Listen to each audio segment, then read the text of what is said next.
Olá pessoal, tudo bom? Hoje nós vamos falar sobre essa obra aqui, Do Cativeiro Babilônico da Igreja, escrito pelo grande teólogo e escritor Dr. Martinho Lutero. Martinho Lutero nasceu em Isleben em 10 de novembro de 1483 e veio a falecer em Isleben em 18 de fevereiro de 1546. Martinho Lutero foi o criador da assim chamada Reforma Protestante, uma reforma que Martinho Lutero não tinha em mente criar, de alguma maneira, mas que acabou se tornando em algo maior do que ele poderia imaginar. Martinho Lutero, nessa obra do Cativeiro Babilônico da Igreja, ele destaca algumas ideias que, segundo ele, a Igreja Católica deixou de lado, tá? E muitos ensinamentos que, segundo ele, a Igreja pratica hoje que não corroboram com a Sagrada Escritura, ou seja, não corroboram com a Bíblia.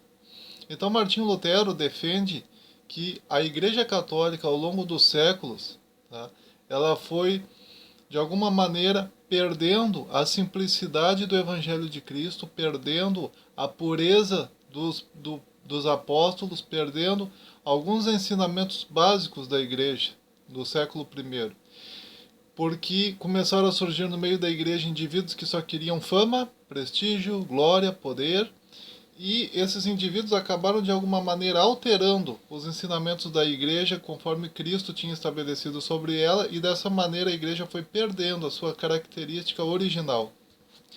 Martinho Lutero, eu vou colocar aqui algumas ideias, falar sobre algumas ideias dele. Dizer que Martinho Lutero defendia a ideia de que sola fide, sola gratia e sola escritura. Ou seja, Martinho Lutero acreditava que o verdadeiro cristianismo, ele se baseia no só a fé, só a graça e só a escritura. Só que na prática, o Martinho Lutero defendia algumas ideias que vão contra exatamente isso. Por exemplo, Martinho Lutero, segundo algumas pessoas, alguns estudiosos, enfim, quando Martinho Lutero ele se afastou da Igreja Católica, ele acabou de alguma maneira se tornando aquilo que nós chamamos de desigrejado. Tanto é que se você lê a obra do Cativeiro Babilônico da Igreja, você vai ver que a obra do Cativeiro Babilônico da Igreja é uma obra de um desigrejado. Tá? Martinho Lutero não foi o pai do protestantismo, como algumas pessoas sugerem. Ele foi o pai dos desigrejados. Os indivíduos que são desigrejados são filhos de Martinho Lutero. Por quê? Porque os protestantes atualmente eles são totalmente diferentes daquele movimento verdadeiramente criado por Martinho Lutero. No movimento do Martinho Lutero não havia hierarquias, ou seja, o Martinho Lutero fazia reuniões religiosas dentro da própria casa dele, depois que ele saiu da igreja, depois que a Igreja Católica o excomungou oficialmente. Então Martinho Lutero passou a reunir pessoas dentro da casa dele, passou a ensinar ideias bíblicas para essas pessoas, e não existia uma hierarquia naquela comunidadezinha dele. Ele e a esposa dele, a Catarina Van Bora, eles pegavam, por exemplo, uma espécie de violão que havia na época, ele começava a tocar aquele violão e ele e a esposa dele cantavam, né? Cantavam músicas religiosas.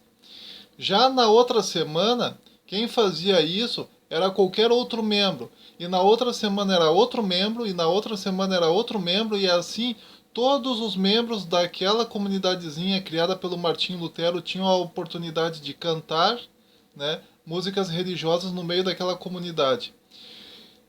Nessa semana, por exemplo, Martinho Lutero falava seus sermões aos demais indivíduos. Na outra semana, outra pessoa daquela comunidade falava algum sermão. Na próxima semana, outra pessoa comunicava algum outro sermão, e assim vai indo. Então, todos naquela comunidade do Martinho Lutero tinham a oportunidade de cantar, tinham a oportunidade de ensinar sermões, então não havia uma hierarquia. Ou seja, o Martinho Lutero ele não se considerava o pastor daquelas pessoas. Ele acreditava que todo cristão é um sacerdote e que, portanto, todo cristão deve ter pleno conhecimento da Sagrada Escritura e também deve ter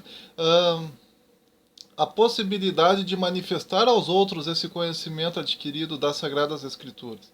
Em outras palavras, não havia hierarquias, não havia, digamos assim, atas naquela comunidade do Martinho Lutero, não havia a ideia de que você deve estabelecer uma regra segundo a qual apenas um determinado número de indivíduos deve ensinar sermões naquela igreja, naquela comunidade.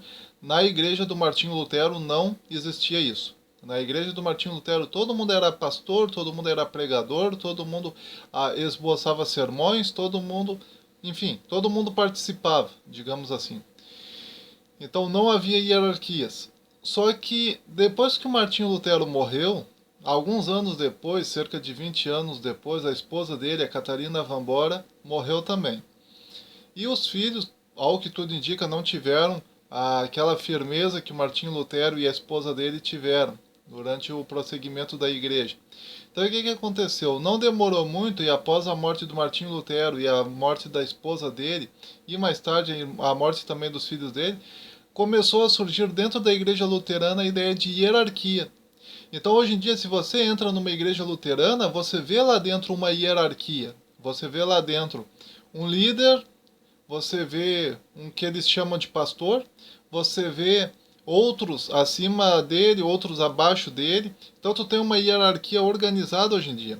Hoje em dia, na igreja luterana, não é todo mundo que sobe ao púlpito e faz sermões. Uma pessoa, por exemplo, que não tiver nenhum cargo eclesiástico na igreja luterana hoje em dia, não pode dar sermões no púlpito da igreja luterana. Então a igreja luterana mudou por completo. A igreja luterana hoje possui hierarquia rígida. E se você quiser ascender nessa hierarquia, você tem que passar por vários tipos de procedimento, vários tipos de cursos, vários tipos de estudo, fazer amizade com aqueles que já estão na hierarquia. Enfim, você vai ter que realizar vários procedimentos. Então, aquela ideia do Martinho Lutero não é a mesma ideia dos protestantes atualmente. Se você entra em qualquer igreja protestante, você vai ver lá pastores, bispos, presbíteros, diáconos, diaconisas, você vai ver bispos, você vai ver apóstolos, enfim, dependendo da igreja protestante, você vai ver até apóstolo lá no meio. Dependendo da igreja protestante, você vai ver profetas lá no meio, enfim. Então, hoje em dia existe uma hierarquia. Se você entra numa igreja protestante, você não vai ter a mínima chance de esboçar algum tipo de sermão no púlpito, tá? Então, hoje em dia as igrejas protestantes já não são mais aquilo que Martinho Lutero tinha em mente. O Martinho Lutero tinha em mente uma espécie de evangelho socialista, ou seja, todo mundo é considerado sacerdote. Na visão do Martinho Lutero, todo cristão é sacerdote, e o sumo sacerdote de todo cristão é Jesus Cristo, que está no céu. E entre sacerdote e sumo sacerdote, sendo que o sumo sacerdote é considerado o chefe dos sacerdotes, tanto é que a palavra sumo sacerdote tem exatamente essa tradução, chefe dos sacerdotes, entre o sumo sacerdote e os sacerdotes não há ninguém que fique no meio. Tá? Então, na hierarquia, o máximo é o sumo sacerdote e depois abaixo dele está o sacerdote comum. E abaixo dos sacerdotes entra o povo. Só que no cristianismo, segundo Martinho Lutero, o povo já é formado por sacerdotes. E o único sumo sacerdote desse povo é o próprio Jesus Cristo. Então não há ninguém que faça a mediação entre Jesus Cristo e o homem, segundo Martinho Lutero. Segundo Martinho Lutero, não existe uma instituição religiosa que te dê Deus. Tá? Deus é uma responsabilidade tua, é responsabilidade tua ter acesso a Ele. Nada mais te impede de ter acesso a Ele. Não existe mais nenhum lugar sagrado, não existe mais absolutamente nada. Quando Jesus estava em João capítulo 4, quando Jesus fala com a mulher samaritana, a mulher samaritana pergunta: qual que tu acha que é o lugar correto de adoração a Deus? Nós, os samaritanos, acreditamos que é no Monte Gerizim. Vocês, judeus, acreditam que é no templo em Jerusalém. Qual que é o lugar certo para se adorar a Deus? Aí Jesus responde: mulher, a hora vem e já chegou em que os verdadeiros adoradores adorarão ao Pai em espírito e em verdade, porque o Pai procura aqueles que assim o adorem. Ou seja, já não é mais nem em Jerusalém, nem no Monte de Gerizim, nem em lugar nenhum. Não há mais um lugar sagrado. O lugar sagrado de adoração a Deus é dentro do próprio homem, segundo a visão de Jesus Cristo. E o Martinho Lutero pegava isso. Só que o mesmo Jesus Cristo que disse isso também estabeleceria mais tarde hierarquias dentro de sua igreja, isso na própria Bíblia. Então, não há um lugar sagrado, né, qualquer, aonde o cristão tiver, aquele local vai ser o local sagrado para ele venerar a Deus. Por outro lado, né, existem locais específicos, aonde estiverem 2 ou 3 reunidos e existirem pessoas competentes, capazes de transmitir para você a palavra de Deus, segundo a própria visão bíblica, ali está Jesus no meio delas. Então, a comunidade cristã, formada por hierarquias, foi feita pelo mesmo Jesus que disse que não haveria lugares sagrados. De fato, não há um lugar sagrado para o cristianismo. Onde houver algum sacerdote escolhido, digamos assim, por Deus e pelo apoio da comunidade local, ali já se constitui uma espécie de mini lugar sagrado. Ali eles já podem orar, já podem milagres acontecer ali, enfim. Então não é mais aquela responsabilidade rígida de ter um lugar, ter um lugar, ter um lugar. Só que na época do Martinho Lutero a Igreja Católica valorizava muito essa questão de lugares sagrados. Aqui morreu fulano de tal, lá morreu o santo Beltrano de tal, em outro lugar morreu a santa fulana de tal. E aí as pessoas iam até esses lugares e faziam longas orações nesses lugares a fim enfim, de pedirem perdão por algum pecado ou coisa parecida. Então, quer dizer, o Martinho Lutero se levantava fortemente contra isso. Só que, tá, começando pela ideia da hierarquia. Será que o Martinho Lutero estava certo em dizer que dentro da igreja não deve haver hierarquia? A resposta disso está na própria Bíblia. A Bíblia fala em 1 Timóteo capítulo 3, versículo 1 ao versículo 13, tá, que fiel é a palavra. Se alguém aspira ao episcopado, para vocês terem uma ideia, a palavra episcopado, bispo, a palavra bispo vem da palavra episcopado. Episcopado vem de episcopos, que significa bispo, mas que tem a tradução de supervisor. Então, quando você fala, por exemplo, em bispo fulano de tal, tu está falando em supervisor fulano de tal. Na Igreja dos Apóstolos, na igreja fundada por Jesus Cristo no século I, o próprio Jesus Cristo havia estabelecido essa regra. Ou seja, os apóstolos deveriam estabelecer dentro de cada comunidade cristã um homem supervisor que tivesse pleno conhecimento da doutrina ensinada pelos apóstolos e por Jesus Cristo e que supervisionasse as igrejas, as comunidades, a fim de ver se essas igrejas estavam obedecendo direitinho, sanar as dúvidas daquelas pessoas que ainda tinham dúvidas sobre como a sã doutrina deve ser praticada no dia a dia, como interpretar as Sagradas Escrituras, como viver o Evangelho de Cristo no dia a dia, quais os tipos de oração a se fazer. Então, o supervisor tinha essa responsabilidade.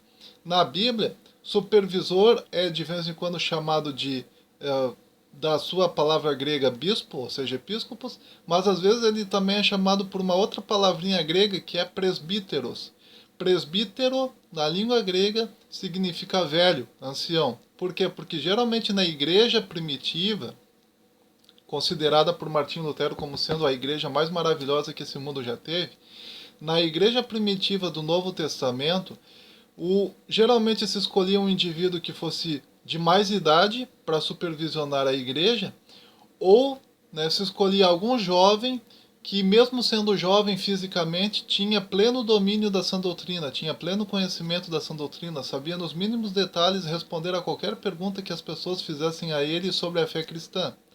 Então esse indivíduo, mesmo sendo jovem, ele tinha a primazia de supervisionar a igreja. Os apóstolos colocavam suas mãos em cima dele, que naquela época era uma espécie de consagração, é a chamada imposição de mãos, impunham suas mãos sobre ele como uma forma de transferência de autoridade, e aí ele passava a ser o supervisor local, né, daquela comunidade local. E aí ele que seria o responsável por guiar aquelas pessoas que estavam naquela igreja e também por sanar as dúvidas e ver se aquelas pessoas estavam sendo fiéis aos ensinamentos dos apóstolos e ver também se alguma pessoa estava levantando alguma doutrina diferente daquela ensinada pelos apóstolos, e aí esse indivíduo deveria de combater e debater. Enfim, então essa era a função do episcopos, do bispo, também chamado de presbítero, também chamado de pastor. Então, pastor, bispo e presbíteros são, na verdade, a mesma função, só que vista sob características diferentes. Quando tu quer ressaltar a função dele, era episcopos, ou seja, supervisor. Quando tu quer ressaltar a questão da idade ou a questão da experiência, era presbítero, que significa velho, ancião.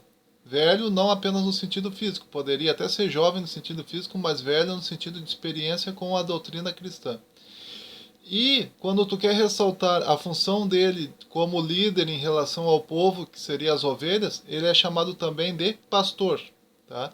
Então, o presbítero, bispo e pastor na Bíblia são um único cargo eclesiástico. Não são três, são um só. São três características do mesmo cargo eclesiástico. Seria essa a ideia. E em 1 Timóteo capítulo 3, versículo 1 ao versículo 13, o apóstolo Paulo diz assim: se alguém aspira ao episcopado, ou seja, se alguém deseja se tornar bispo da igreja, né, o supervisor da igreja, excelente obra deseja, ou seja, excelente obra almeja, excelente obra procura. É necessário, portanto, que o bispo seja irrepreensível, esposo de uma só mulher, temperante, sóbrio, modesto, hospitaleiro, apto para ensinar, não dado ao vinho, não violento, porém educado, inimigo de contendas, não avarento, e que saiba governar bem a sua própria casa, criando seus filhos sob disciplina e com todo respeito. Pois se alguém não sabe governar a própria casa, como cuidará da igreja de Deus? Não seja novo convertido, para que não se ensoberbeça e não caia na tentação do diabo. Tá? Então, essas são as regras que qualquer indivíduo que quisesse ser supervisor deveria de obedecer. Tá? Se o indivíduo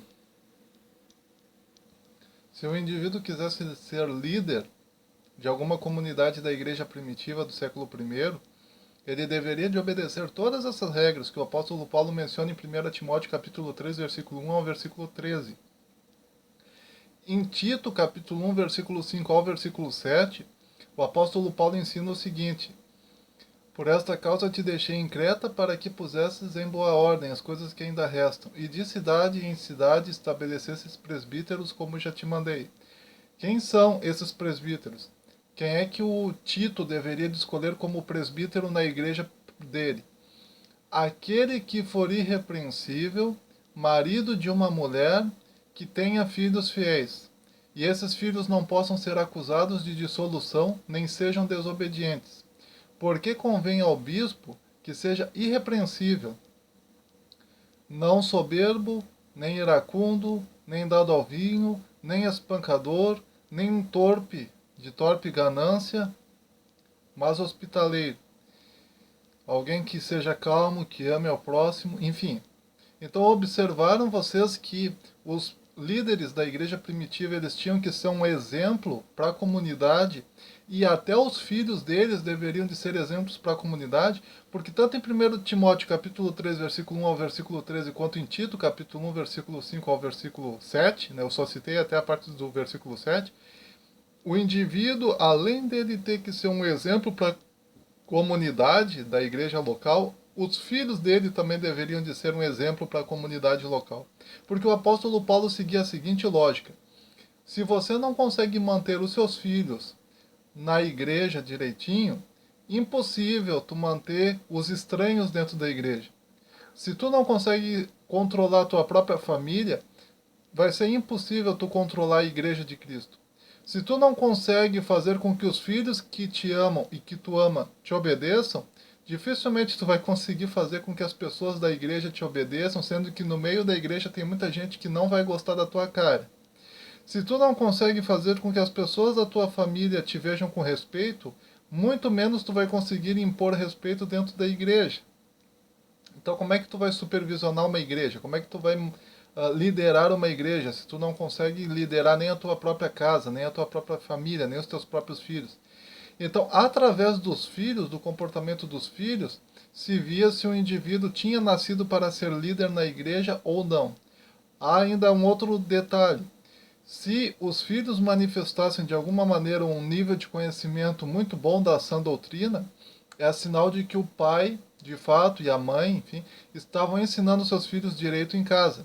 Se por outro lado o pai ensinasse na igreja e os filhos dele não soubessem direito aquilo que ele estava ensinando na igreja, é porque aquele desejo dele de ensinar as pessoas era só de fachada, não era importante. Porque se fosse importante ele teria ensinado também os filhos dele. Os filhos dele saberiam quase as mesmas coisas que ele sabe através de conversas na hora do almoço, através de conversas na hora do café da tarde, através de conversas na hora de jantar, através de conversas, enfim, que o pai ia tendo com os filhos ao longo do dia em casa. Mas se os filhos sabiam menos das escrituras sagradas, enfim, é porque o pai nunca conversava com eles sobre as escrituras sagradas. Então é porque para aquele pai as escrituras sagradas não eram algo tão importante assim, a ponto de sequer ensinar aos seus filhos as coisas que ele mandava que os pais da comunidade cristã ensinassem aos seus filhos. Então isso já mostra uma dissonância do ensinamento em relação à praxia dentro de casa. E isso já era um sinal ao apóstolo Paulo de que aquele indivíduo não tinha nascido para ser um líder na igreja primitiva, um bispo, um supervisor. Depois a Bíblia fala também dos diáconos, tá?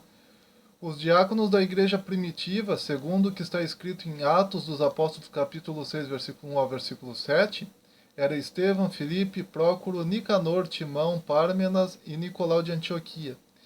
Os diáconos, eles surgem na igreja primitiva exatamente com o propósito de que o dinheiro porque naquela época não existia aposentadoria, então quem cuidava das viúvas da igreja, das senhoras velhinhas da igreja que não tinham filhos nem ninguém para cuidar delas, quem sustentava aquelas mulheres idosas da igreja era a própria igreja. Então, a igreja não sustentava apenas o bispo e nem apenas os diáconos. A igreja também sustentava as pessoas idosas, através do dinheiro que os próprios membros da igreja davam, né, para os líderes da igreja. Os líderes da igreja, isso está escrito em Atos dos Apóstolos, capítulo 5, inclusive, capítulo 4, inclusive, que as pessoas geralmente davam bastante dinheiro para os apóstolos então dividiam aquele bolo entre as pessoas mais necessitadas da comunidade. No início, as pessoas davam a totalidade do seu dinheiro aos apóstolos e os apóstolos repartiam, né, uma mesma quantia em dinheiro, né, para todas as pessoas daquela comunidade, de tal maneira que não havia nem pobre nem rico. Mais tarde, as pessoas provavelmente passaram a não dar a totalidade do seu dinheiro, mas o pouco que elas davam para os líderes da igreja já era o suficiente para eles dividirem e darem uma parte, inclusive, para as mulheres viúvas da igreja. Tá? Então, as mulheres viúvas que não tinham filhos para sustentar elas, não tinham mais marido para sustentar elas, não tinham mais ninguém para sustentar elas, elas eram cuidadas pelos líderes da igreja. Os líderes da igreja que pagavam, né? Davam para elas o que comer, davam para elas o que vestir, davam para elas um lugar para ficar, enfim. Tá? A igreja cuidava dos seus velhos, digamos assim, das suas viúvas. E naquela época a mulher não podia trabalhar, né? Geralmente era o homem. A Bíblia, por exemplo, ela fala muito nas viúvas, mas ela não fala nos viúvos. Por quê? Porque naquela época o homem, mesmo sendo velho, né, ele trabalhava exatamente por não haver aposentadoria na época. Né? Já as mulheres, havia todo um preconceito em relação à mulher trabalhando. Então as mulheres não trabalhavam. Então o que acontecia quando o marido morria, por exemplo, e quando os filhos por acaso morressem também, ou aquela mulher tivesse sido estéril a vida inteira, não tivesse tido filhos, apenas marido, morrendo o marido, ela ficava numa situação complicada, não tinha ninguém para sustentar. Aí ela tinha que estar dependendo da misericórdia dos sobrinhos, por exemplo.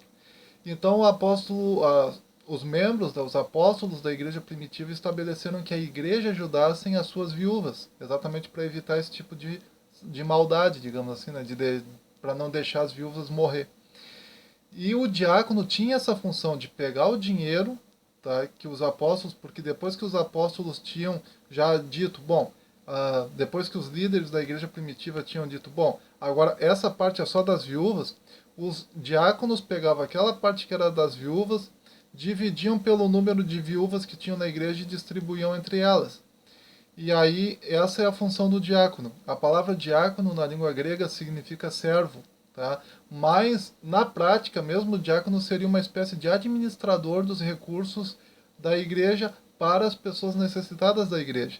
Então, o líder da igreja, o pastor, digamos assim, ou o bispo, ou o apóstolo, ou, enfim, o líder da igreja naquele momento, né, o presbítero, enfim, ele dava para os diáconos a quantia separada só para as viúvas, e o diácono, então, dava para as viúvas a quantia que dizia respeito a elas por direito.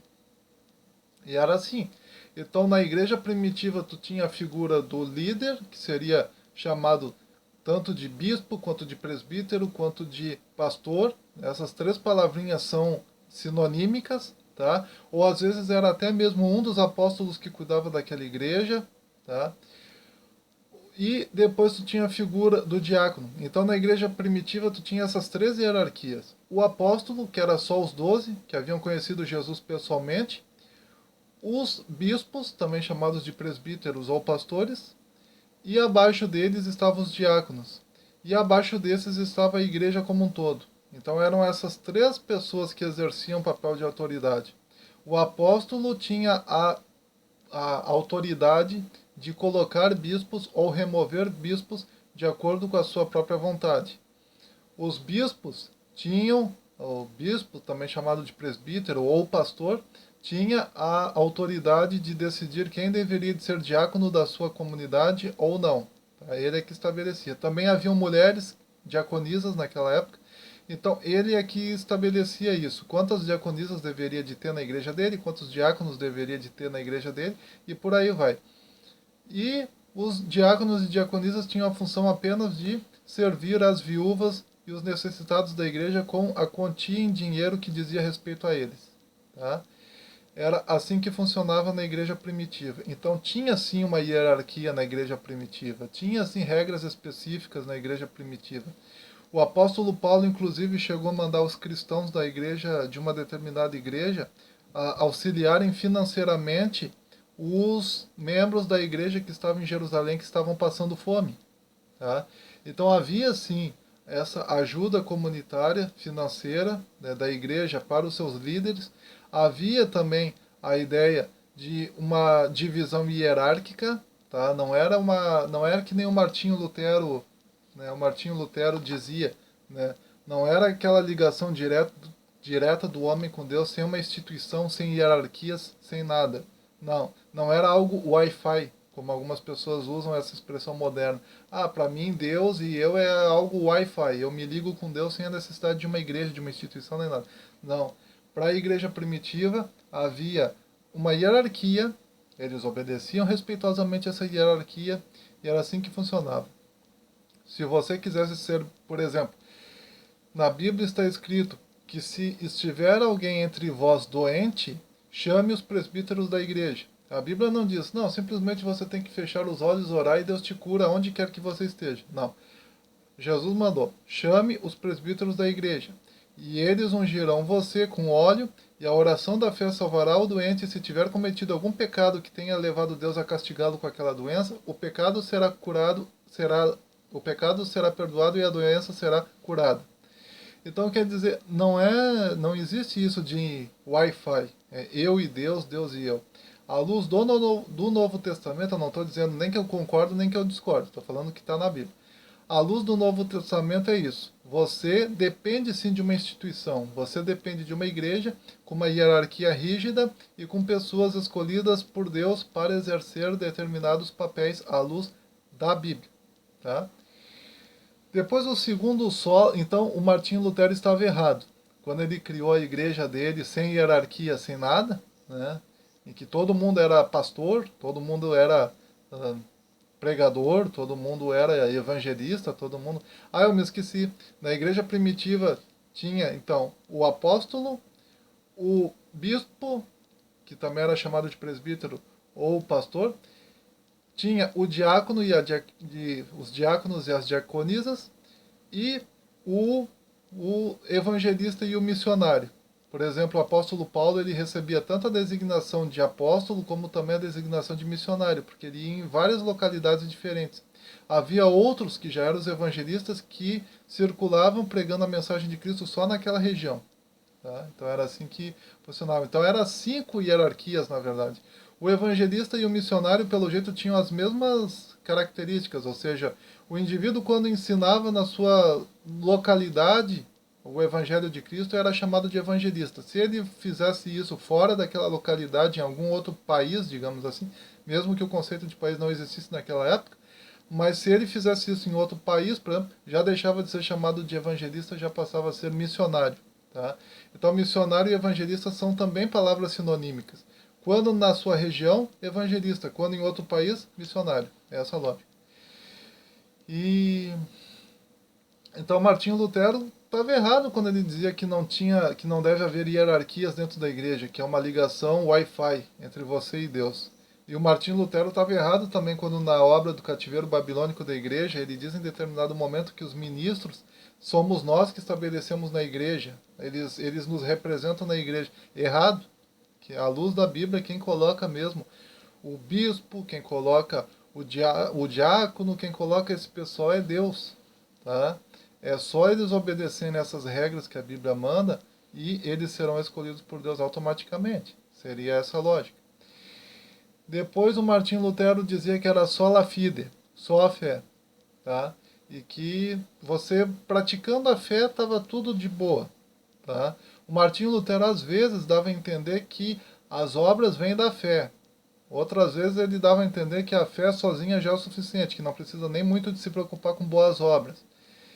Só que na Bíblia, em Efésios capítulo 2, versículo 8 a 10, está escrito: porque pela graça sois salvos mediante a fé, e isso não vem de vós, é dom de Deus, não vem das obras para que ninguém se glorie, porque somos feitura sua, criados em Cristo para as boas obras. Então, segundo o apóstolo Paulo, de fato Deus nos dá fé, fé salvífica, mas essa fé tem como objetivo fazer com que você seja uma pessoa de bem e pratique boas obras. Ela não é sozinha a causadora e mantenedora da sua salvação. Ela é a causadora da sua salvação enquanto dom de Deus, mas ela também está ali para te gerar boas obras, fazer com que você pratique boas obras. Sem falar que o próprio fato de aceitar a Cristo à luz da Bíblia já é uma boa obra. Então esse negócio de que antes da fé não há nenhuma boa obra que o indivíduo pratique para ser salvo, na verdade, quando ele aceita Jesus e se batiza nas águas, à luz da Bíblia, ele já está praticando uma boa obra. Então, por essa lógica, a salvação depende sim de uma boa obra. Então, né? Bom, mas enfim. Depois tu tem Tito, capítulo 2, versículo 1 a 10, que diz: tu, porém, fala o que convém à sã doutrina, quanto aos homens idosos que sejam temperantes, sensatos, respeitáveis, sadios na fé, no amor e na constância, quanto às mulheres idosas, semelhantemente que sejam sérias em seu proceder, não caluniadoras, não escravizadas a muito vinho, sejam mestras do bem, a fim de instruírem as jovens recém-casadas a amarem ao marido e a seus filhos, a que sejam sensatas, honestas, bondosas, boas donas de casa, sujeitas ao marido, para que a palavra de Deus não seja blasfemada. Quanto aos moços, exorta-os para que em todas as coisas sejam criteriosos. Torna-te pessoalmente modelo de boas obras. No ensino, mostra integridade e reverência, linguagem sadia e irrepreensível, para que o adversário seja envergonhado não tendo indignidade nenhuma que dizer a nosso respeito. Isso o apóstolo Paulo fala para Tito, que era uma espécie de bispo da época. Então tu vê que o apóstolo Paulo manda que Tito seja um modelo de boas obras, que todas as pessoas daquela comunidade sejam boas, amorosas, queridas, bondosas, amáveis, e que ele seja um exemplo para as pessoas que estão dentro da igreja e fora da igreja. Então esse negócio de que é só a fé, que nem o Martinho Lutero dizia, está errado. O Martinho Lutero estava errado. Se ele dizia mesmo aquilo que nos foi passado adiante, né, que o Martinho Lutero dizia que é só a fé, só a fé, só a fé. Não é só a fé, é a fé acompanhada de obras, tá? Em Colossenses capítulo 3, versículo 5 ao versículo 11, está escrito: mortificai, pois, os vossos membros que estão sobre a terra, a prostituição, a impureza, o apetite desordenado, a vil concupiscência e a avareza, que é idolatria. Pelas quais coisas vem a ira de Deus sobre os filhos da desobediência, nas quais no outro tempo andastes quando vivieis nelas. Mas agora despojai-vos também de tudo, da ira, da cólera, da malícia, da maledicência, das palavras torpes da vossa boca. Não difamem a ninguém, pois que já vos despistes do velho homem, e vos vestistes do novo que se renova segundo aquele que o criou, onde não há grego, nem judeu, nem homem, nem mulher, nem cita, nem bárbaro, nem senhor, nem servo, pois todos são um só em Cristo. Então, à luz da Bíblia, à luz do Novo Testamento, você deve praticar boas obras todos os dias, a fim de que Deus seja glorificado. Você aceita Jesus como Senhor e Salvador de sua vida como um ato de fé, mas você pratica boas obras todos os dias. Em João capítulo 14, versículo 15, se eu não me engano, está escrito, né, Jesus falou o que significa aceitar a Ele como Senhor e Salvador de sua vida. Ele disse, quem me ama, guarda os meus mandamentos, e eu e o meu Pai viremos a Ele e faremos nele morada. Então, se você diz que aceitou a Jesus como Senhor e Salvador de sua vida, se batizou nas águas, disse que tem fé em Deus, mas você pratica más obras, você não aceitou Jesus como Senhor e Salvador de sua vida nunca. As águas batismais para você foi uma espécie de banho. E isso à luz do próprio Novo Testamento.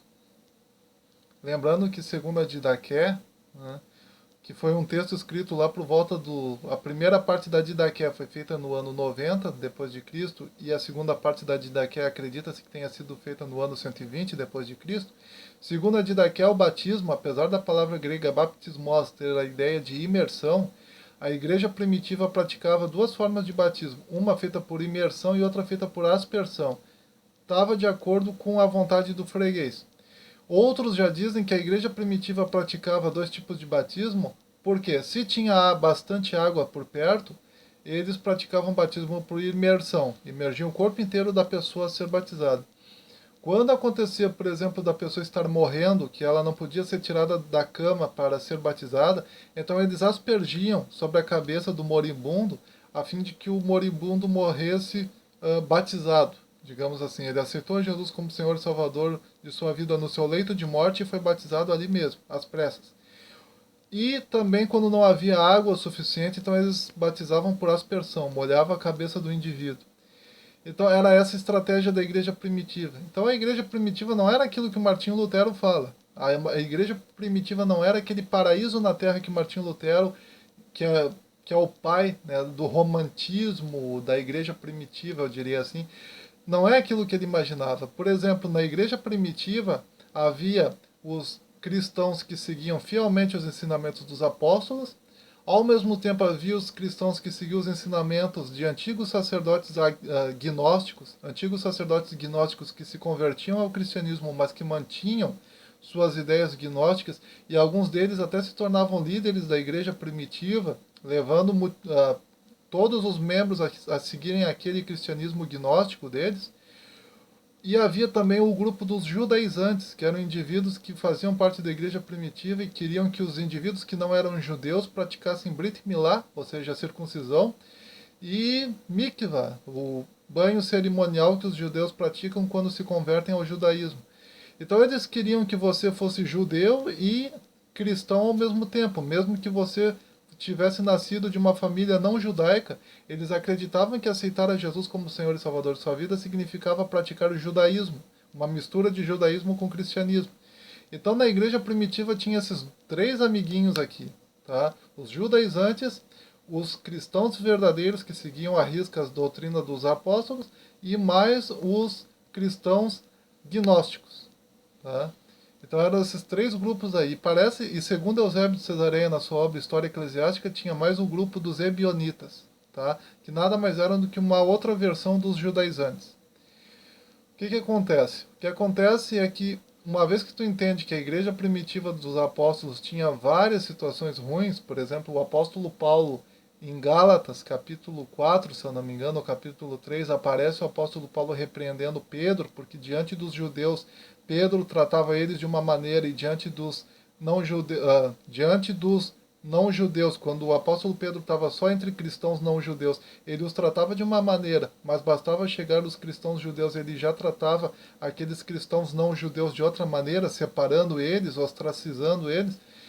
O que o apóstolo Paulo faz? O apóstolo Paulo repreendeu Pedro diante de todo mundo, diante de todas as pessoas que estavam ali junto. Ele disse, não seja de duas caras, né? Trate os cristãos que não são judeus da mesma maneira que você os trata quando os cristãos judeus não estão por perto. Trate eles sempre assim, sempre de maneira amorosa. Porque o apóstolo Pedro, sendo um judeu, ele queria puxar mais na direção dos cristãos judeus do que na direção dos cristãos não judeus. Ele queria fazer panelinha dentro da igreja. O apóstolo Paulo repreendeu Pedro publicamente. Um apóstolo repreendendo outro, né? Então a igreja primitiva não era aquele paraíso na terra que o coitado do Martinho Lutero defendia aqui na obra dele do cativeiro babilônico da igreja. Algumas ideias, né, que dá para a gente ler aqui do Martinho Lutero, que eu vou ler alguns trechinhos aqui para mostrar para vocês algumas coisas, são estes. Tá? Página 82. Tá?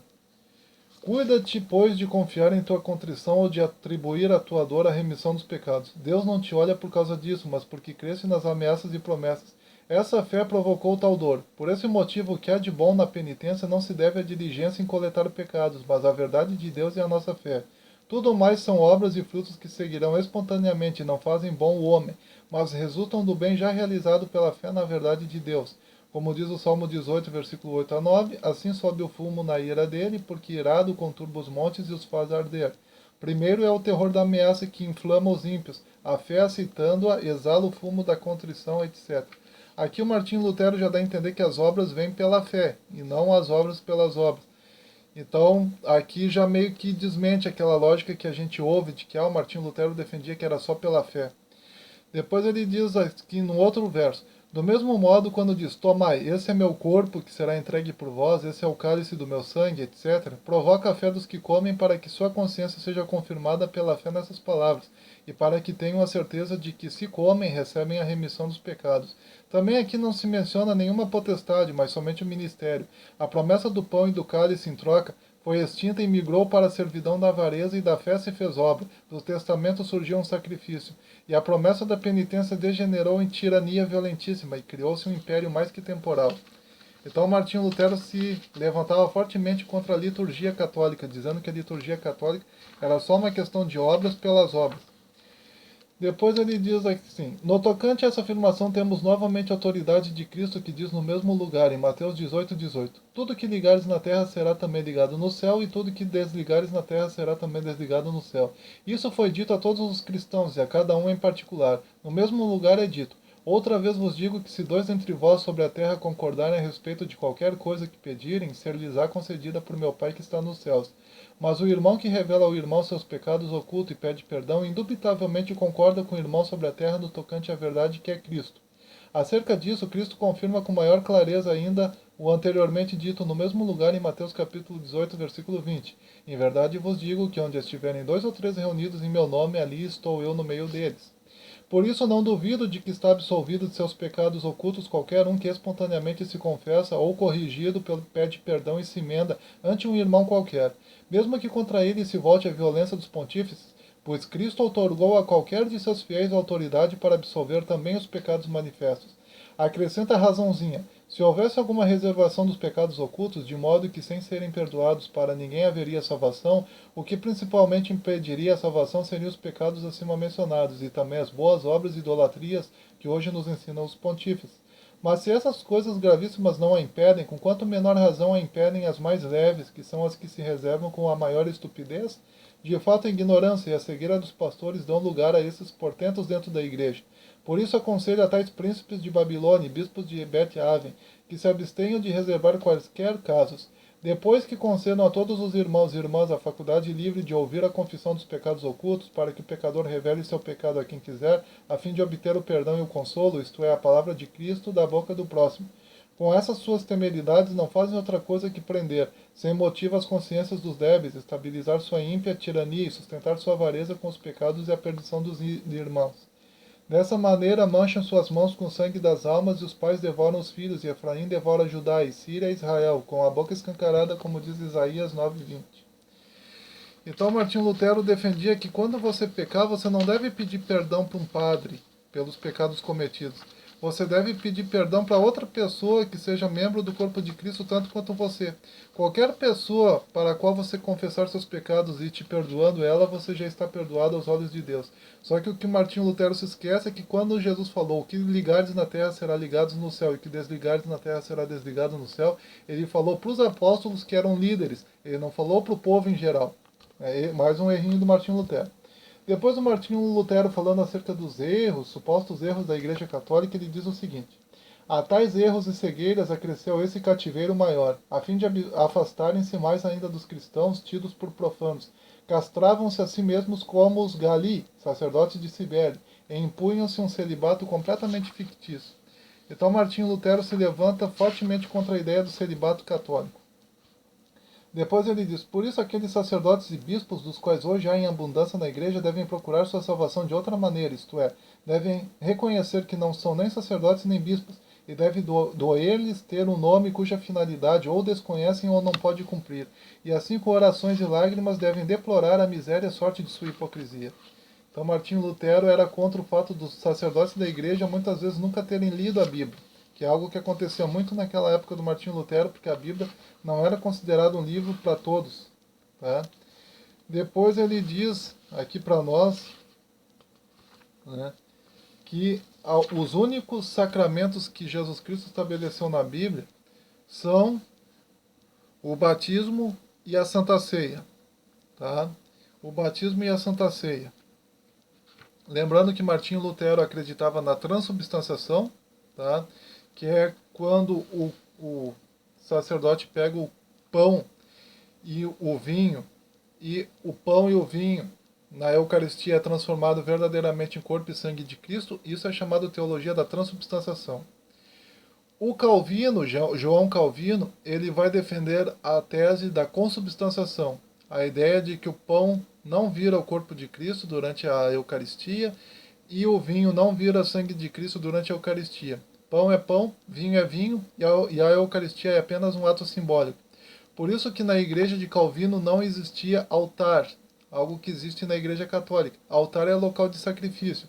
Os padres ficam diante do altar durante a Eucaristia, porque é perto do altar ali que será derramado o corpo, será despedaçado o corpo de Cristo e será consagrado o sangue de Cristo. Em outras palavras, quando o sacerdote católico, o padre, ele pega o pão, a hóstia, e parte, é como se ele estivesse de novo chicoteando o corpo de Cristo e matando Cristo.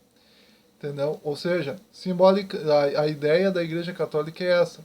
Então, o corpo de Cristo, o pão vira de fato o corpo de Cristo e o vinho vira de fato o sangue de Cristo. Então, quando o católico ele ingere a hóstia, ele está ingerindo o próprio corpo e sangue de Cristo ali junto. Existem inclusive lendas medievais, né, que falam, né, de hóstias que passaram a brotar sangue dentro delas. Enfim, isso tudo sempre gerou grande comoção no meio católico, né? Já o Calvino acredita que tudo não passa de uma simbologia. Que quando você come pão, quando você bebe vinho, na verdade você está simbolicamente, não literalmente, comendo e bebendo o corpo e o sangue de Cristo. E dessa maneira dedicando a Cristo a sua vida. Seria essa a ideia de Calvino. Então tá aqui, pessoal, mais um livrinho para nós, do Cativeiro Babilônico da Igreja. O que eu posso falar sobre Martinho Lutero? Martinho Lutero, ele cometeu vários erros. Ele não lia muito a Bíblia. Se ele lesse a Bíblia, esses erros ele não teria cometido. O erro de dizer que ordem e hierarquia não é algo da igreja já é um erro de alguém que nunca leu a Bíblia. Tá? Até mesmo um ateu que leia o Novo Testamento sabe que a igreja primitiva tinha hierarquias. Então o Martinho Lutero errou feio nessa questão. Então se o Martinho Lutero defendia o só a Escritura, ele não praticava. Era apenas uma tese. Ou seja, ele não praticava, porque na prática mesmo ele não leu aqueles trechos do Novo Testamento que eu li aqui para vocês. Tá? Mas de qualquer maneira é uma boa leitura. Do Cativeiro Babilônico da Igreja, do grande escritor Martinho Lutero. Compartilhe esse vídeo, divulgue, participe, comente, se inscreva, ame ler livros de tudo. Um forte abraço, até mais.